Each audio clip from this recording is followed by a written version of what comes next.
உங்களுடைய மனம் எவ்வளவு சக்தி வாய்ந்தது என்பதற்கு எங்களுடைய மனம் இந்த உலகத்தில் அது எவ்வளோ தூரத்துக்கு அது பவர்ஃபுல் ஆனதுன்றத பல சந்தர்ப்பங்களில் நிரூபித்து கொண்டே இருக்கிறது. அப்படி ஒரு உதாரணம் தான் இன்றைக்கு நான் உங்களோட பகிர்ந்து கொள்ள போகிறேன். எங்களுடைய மனதினுடைய வலிமை, மனதினுடைய ஆற்றல் எவ்வளோ தூரம் என்று பார்ப்போம். ரீசண்டாக ஒரு நடந்த சம்பவம்,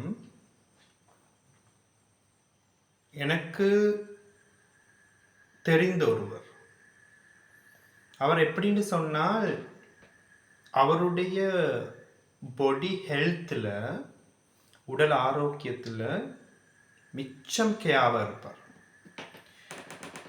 3 மாதத்திற்கு ஒரு தடவை அவர் அவருடைய ஃபுல் பாடி செக்அப் ஒன்று எடுப்பார்.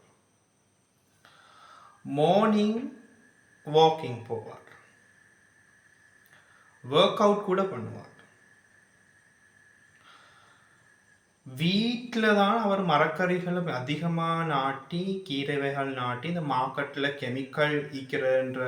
கெமிக்கல் கலந்த மரக்கறிகள் வாரன்றதுக்காக வேண்டி வீட்டில் அதிகமான முறையில் மரக்கறிகளை நாட்டி அதிலிருந்து அதிகமான அவருடைய மரக்கறி வெஜிடபிள் தேவையை பூர்த்தி செஞ்சு கொள்வார். அரிசியை மட்டும்தான் அவர் கடையில் வாங்குறார். அடுத்தது நிறைய விடயங்கள், கை மருந்துகள் அடிக்கடி செய்து கொள்வார், வெந்தயம் பயன்படுத்துவார். அவரோட கதைச்சு கொண்டிருந்தாலே ஒரு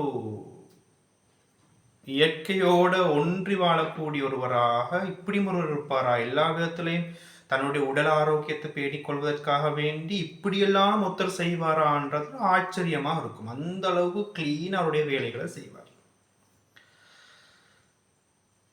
நான் சொன்ன எல்லாமே அவர்கிட்ட இருந்தது.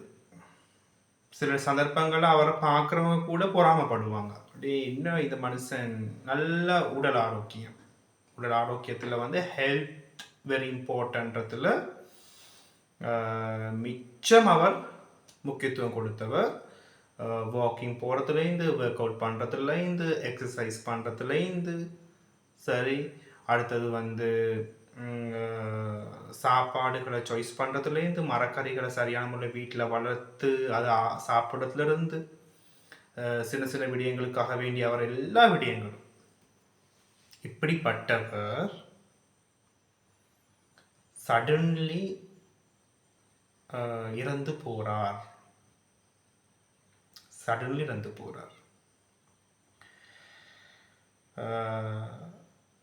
3 மாதத்திற்கு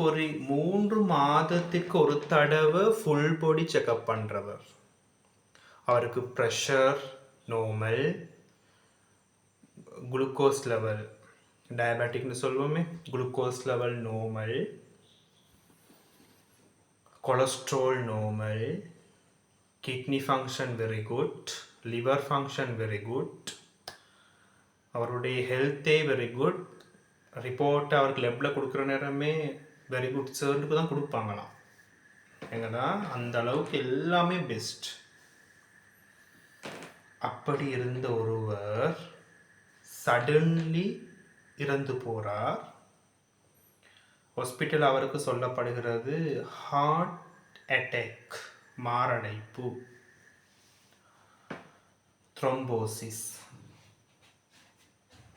ஹார்ட் அட்டாக் வரதுக்கான எந்தவித காரணமும் இல்லையே. கொலஸ்ட்ரால் எல்லாமே நார்மல், ஃபுட்டும் ஓகே.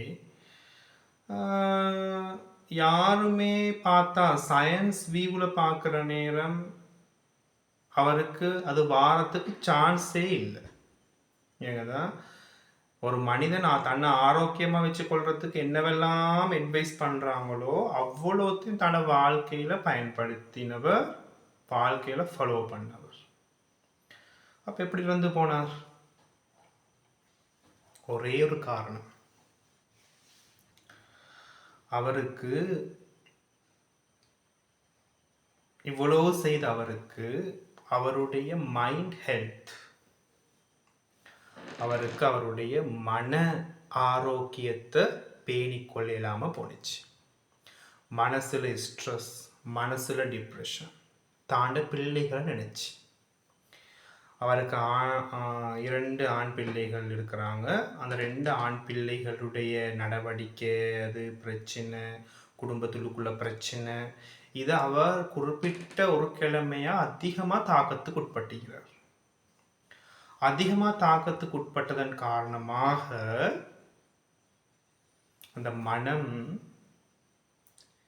எவ்வளோ குயிக்க அந்த உடலை மாற்றத்தை கொண்டு வந்துச்சுன்னு பாருங்க.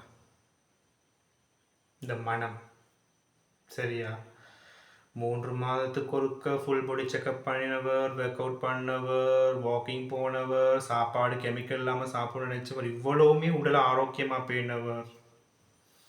இந்த டிப்ரெஷனால ஸ்ட்ரெஸ்ஸால மனம் அவருடைய உடல் அவ்வளோ பெரிய மாற்றத்தை கொண்டு வந்து அந்த ஆரோக்கியமான உடல்ல பெரிய ஒரு மாற்றத்தை கொண்டு வந்து அவரோட உயிரையே பறிச்சிச்சு. ப்ரெஷரை கூட்டிச்சு, ஹார்ட்டில் பிளாக்கை ஏற்படுத்திச்சு, அவரோட உயிரையே பறிச்சிருச்சு. இதுல இருந்து உங்களுக்கு என்ன விளங்குதுன்னா, நான் என்ன சொல்ல வாரேன்னு சொன்னா, நீங்க உங்களுடைய உடல் ஆரோக்கியத்தை எவ்வளோ பேண்டத்துல முக்கியத்துவம் கொடுக்குறீங்களோ அதுல 2 மடங்கு நீங்க உங்களோட மன ஆரோக்கியத்துக்கு முக்கியத்துவம் கொடுக்கணும். உங்களோட மனதை நீங்க ஆரோக்கியமா பேணுற சந்தர்ப்பத்தில், உங்களோட மனதை நீங்க ஆரோக்கியமா வச்சுக்கொள்ற சந்தர்ப்பத்தில் உங்களோட உடல் ஆரோக்கியமா இருக்கும். நிச்சயமாக ஒர்க் அவுட் பண்ணணும், வாக்கிங் போகணும், நல்ல சாப்பாடுகளை சாப்பிடணும், அடிக்கடி ஃபுல் பாடி செக்அப் பண்ணிக்கொள்ளணும், கட்டாயம், இதெல்லாம் கட்டாயம். ஆனால் இதுகளுக்கு கொடுக்குற முக்கியத்துவம் சொல்லுவோமே 30% என்று சொல்லி, நீங்கள் அடுத்த 70% உங்களோட மனசுக்கு தான் முக்கியத்துவம் கொடுக்கணும். உங்களோட மனசை எப்படி அமைதியாக வச்சுக்கொள்கிற, மனசில் ஸ்ட்ரெஸ் டிப்ரெஷன் இல்லாமல் மனசை எப்படி கூலாக வச்சுக்கொள்கிற, மனசை எப்படி கண்ட்ரோலாக வச்சுக்கொள்கிற, உங்களோட மனசுக்கு தான் நீங்கள் தெரப்பியை பண்ணணும். மெடிடேஷன்களை ஃபாலோ பண்ணி இன்னும் உங்களோட மனசில் உள்ள பேராசைகளை தவிர்த்து, தேவையில்லாத பிரச்சனைகளை யோசிக்கிறத தவிர்த்து, தேவையில்லாத பிரச்சனை மண்டையில் போடுறதை தவிர்த்து உங்களோட மன ஆரோக்கியத்தை நீங்கள் எந்த அளவுக்கு முக்கியத்துவம் கொடுக்குறீங்களோ அந்த மன ஆரோக்கியமே உங்களோட உடல் ஆரோக்கியத்தை சிறந்த முறையில் நீங்கள் செஞ்சு கொண்டு வரதை மெயின்டைன் பண்ணும். இந்த மனம் தான் கண்ட்ரோலர். மனம் சரியாக இருந்தால் தான் நீங்கள் பண்ணுற ஒர்க் அவுட்டுக்கு யூஸ், நீங்கள் பண்ணுற வாக்கிங் யூஸ் ஆகும், நீங்கள் சாப்பிட்ற சாப்பாடு யூஸ் ஆகும், எல்லாத்தையுமே யூஸ் பண்ண வைக்கிறது உங்களோட மனம். ஆகவே இதன் பிறகு உங்களோட மனதுக்கு ஆக முக்கியத்துவத்தை கொடுத்துட்டு அதோடு இந்த விஷயங்களை ஃபாலோ பண்ணுங்க. சிறந்த ஒரு வாழ்க்கையை வாழலாம். மீண்டும் சந்திப்போம்.